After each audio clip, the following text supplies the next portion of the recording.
Prime Minister Honorable James Marape has issued a strong call for urgent reforms in Papua New Guinea state-owned enterprises, emphasizing the need for greater efficiency, self-sustainability, and improved service delivery. His remarks came after a high-level meeting with State Enterprises Minister Honorable William Duma, Kumo Consolidated Holdings Limited Managing Director Professor David Kavanagh Moore, and senior executives from PNG Power Limited, Water PNG, Telecom PNG, Air New Guinea, and Post PNG.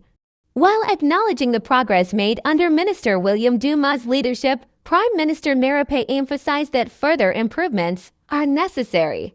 He reiterated the government's commitment to ensuring transparency, accountability, and the sustainable management of national assets, stating that ongoing reforms would focus on enhancing efficiency, governance, and long-term viability.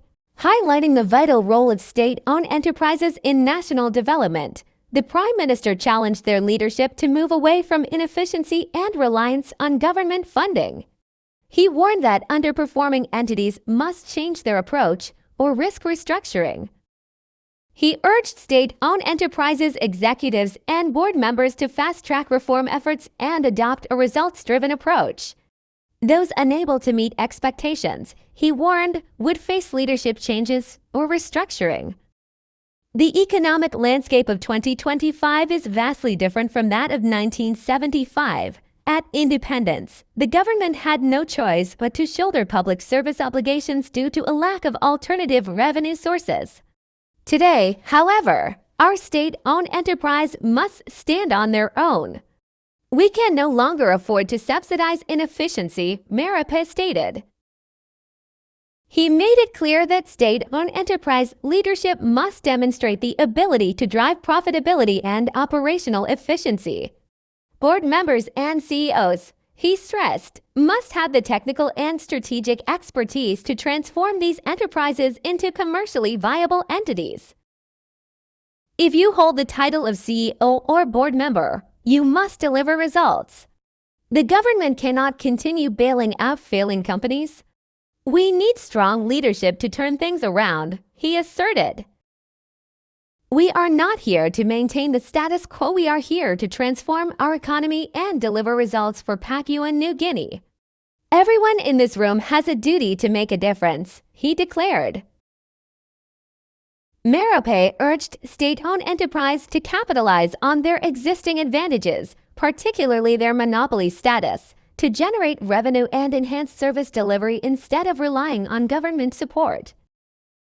To reduce dependence on government funding, Marape urged state-owned enterprises to explore innovative financing models such as public-private partnerships (PPP) and build-operate-transfer (BOT) agreements.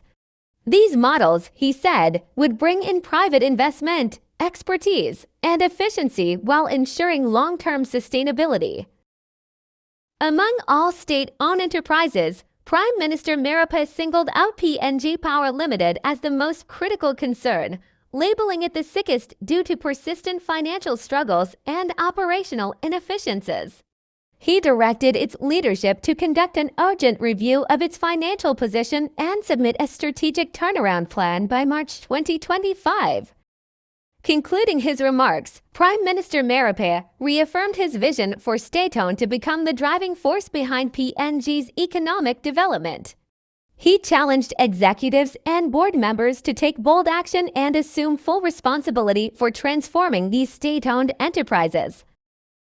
PNG Power is failing while many districts are seeking alternative power generation models. If we do not fix this soon, the government will be forced to make tough decisions, he warned. The Prime Minister reminded state-owned enterprises that the government has invested over 500 million kina in their operations over the past 5 years. He made it clear that this level of financial support is unsustainable without tangible improvements. The government has been patient, but we will not continue pouring money into state-owned enterprises unless they demonstrate a clear path to profitability and improved service delivery. The time for excuses is over, he stated.